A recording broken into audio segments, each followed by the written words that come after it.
I'm Adam Beasley, and this is your Miami Herald Dolphins report. I'm joined by Rohan Nadkarni. He is a Miami Herald stringer. He helps us out with a bunch of stuff.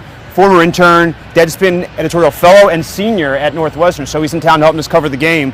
Rohan, most complete game we've seen out of the Dolphins this year, right? Absolutely, yeah. From start to finish, it looked like the Dolphins completely outplayed the Bears. I think a lot of people gave them a chance in this game, didn't expect them to play so well from the first quarter through the fourth quarter. It was a 60-minute performance on offense and defense. Brian Trainor was excellent. He completed his first 14 passes. He had a quarterback rating, a passer rating over 120. It was the highest of his career.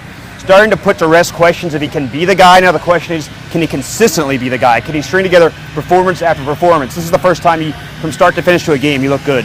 Absolutely, yeah. It was a big day for Tannehill, like you said. Started off really hot. I think the biggest key from Tannehill was that he responded. There was a couple times where the Bears made it a close game, but each time that happened, Tannehill led the offense down the field.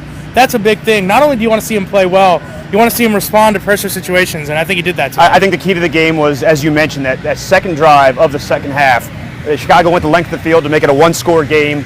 The Dolphins put together a 13-play, 83-yard touchdown drive, and it was over. I mean, that was essentially it. Chicago made it closer later than it should have been. Dolphins really outplayed them. They almost outgained them 2-1, forced 3 turnovers, didn't give up any. It really was a complete win they needed.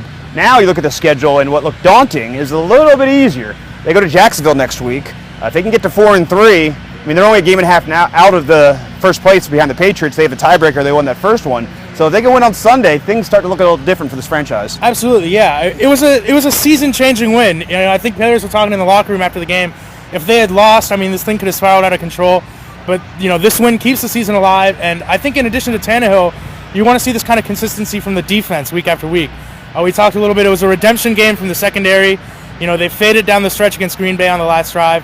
They also had a comeback game. So I think for everyone it was a breakthrough, and now it's can they repeat this performance. Dolphins are now 2-1 on the road. They won in London. They now won in Chicago. As I said, in Jacksonville in a week. I'll talk to you next week.